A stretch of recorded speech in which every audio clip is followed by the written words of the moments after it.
భగవద్గీతపై ఓషో ప్రవచనాలు కృష్ణుడికి అర్జునుడికి మధ్య జరిగిన అసాధారణ సంభాషణకు నూతన దృష్టికోణాన్ని ఇస్తాయి.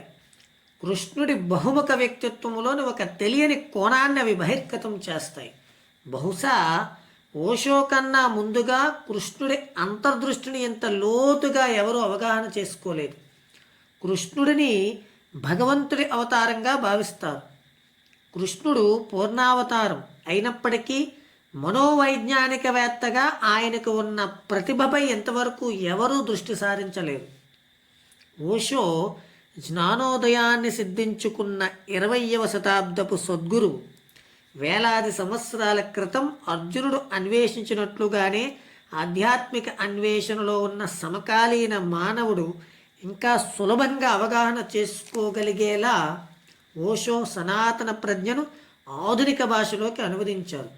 కృష్ణుడిని మనోవైజ్ఞానిక శాస్త్రపితగా పిలవాలి అని ఓషో భావిస్తారు. ద్వంద్వములో పడిపోయి సందిగ్ధ స్థితిలో సంతాపములో మునిగిపోయిన మనస్సును ఖండాలుగా విడిపోయిన సంకల్పాన్ని ఐక్యంగా అఖండంగా చేసే ప్రయత్నం చేసిన ప్రప్రథమ వ్యక్తి కృష్ణుడు. మనోవిశ్లేషణను వినియోగించిన మొదటి మానవుడు కృష్ణుడే అంటారు ఓషో.